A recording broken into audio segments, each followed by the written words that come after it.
What's up, ladies and gents, Ghost here, and today we're going to be taking a look at the new types of grenades that are available to us in Battlefield 4. So back in BF3 we just had the good old frag grenade. Now in BF4 we actually have 7 different kinds of grenades that you can pick through, and you unlock these by getting kills and scoring points with the grenades themselves. So I've unlocked all the different grenade types, and the first 4 actually do damage. The latter 3 are sort of like utility grenades, so they have a sort of passive negative effect on the enemy in some way, whether it be a smoke grenade or a flashbang. So without further ado, let's get down to it. We're going to head over to the test range, and I'm going to show you guys how each of the grenades function and which ones are better in what situations.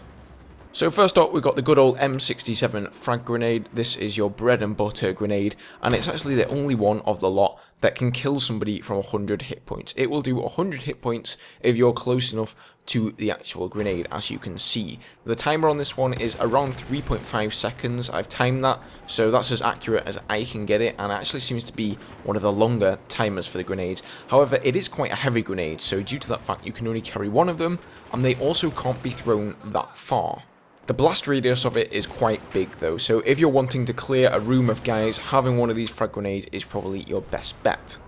Next up, we have the V40 mini grenades, and I really like these actually. They won't kill you outright, but they'll do a maximum of 80 damage. The blast radius isn't quite as large as it is with the frag grenade, but you can carry 3 of them at a time, so that is a huge upgrade. Having 3 grenades that can potentially deal 80 damage to enemies each, compared to 1 grenade that can deal 100 damage, is a pretty nice option to have. On top of that, they're so light that you can lob them much further, although they do have a little bit of a shorter fuse. They come in at about 3 seconds.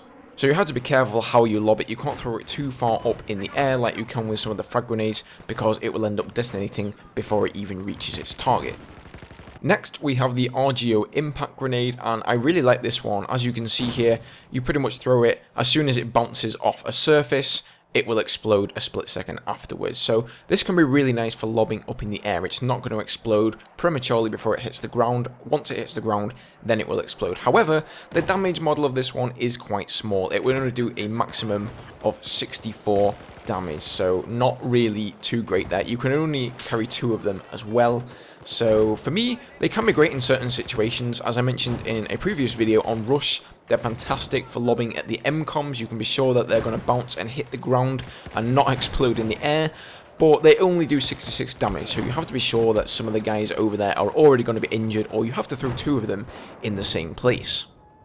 Next, we have the M34 incendiary grenade, and this is a bit of an interesting one. It essentially explodes and it will do 99 damage over the course of a few seconds. I've tested this by throwing it on myself, and it won't actually kill me. It only gets me down to 1% health, so it won't outright kill somebody, but it's more really of a crowd control mechanism rather than designed to kill people. So if you're in a tight corridor, you can throw the grenade there, and it sort of acts like a frag grenade, so it does almost 100 damage, but instead of doing that damage all at once, it will do it over the space of a few seconds. So you can block up a doorway or a hallway, for example. If you're playing a map like Operation Locker, you can block it up for a little bit longer than you'll be able to with, say, a frag grenade.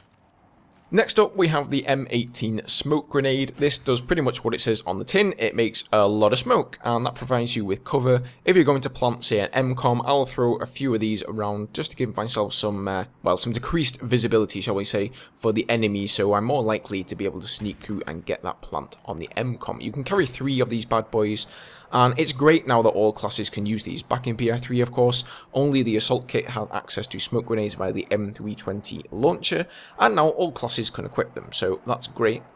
Then we have the M84 flashbang. This is something new, feels a little bit like Call of Duty creeping in there. You can carry 2 of these, but I have to say, I don't really like them all that much. As you can see here by me demonstrating this, the flash isn't really all that long, so it only lasts for about a second. You really can't see much except for a little bit around the edges of your screen. So if you throw that in a room, it's gonna blind people, but really by the time you've actually gotten in there, the effect is gonna have worn off in most cases, and they're just probably gonna shoot you in the face. So I can't really say I've made much use of the flashbangs, but maybe I just need a little bit more practice with them.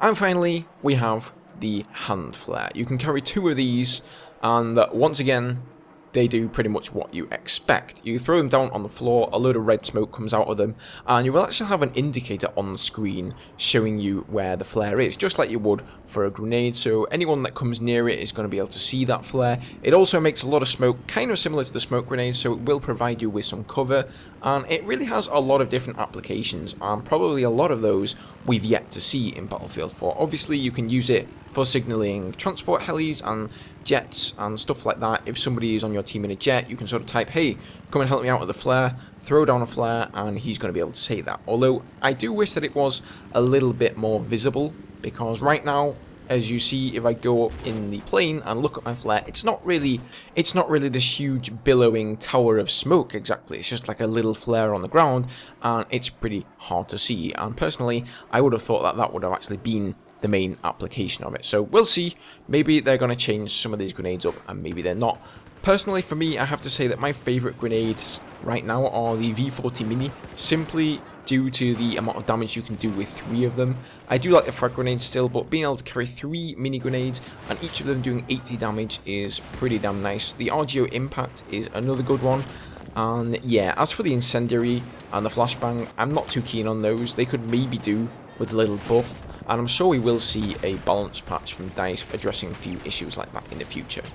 I think it might be a nice idea to actually split the grenades up into 2 different categories and allow people to carry some of each. So you could have, say, 2 V40 mini grenades and 1 flashbang, or you could go with 2 flashbangs and 1 V40 mini grenade, because I think that most people are picking the grenades that actually kill people easily over the ones like the flare or the smoke grenade that are just really passive effect on the map.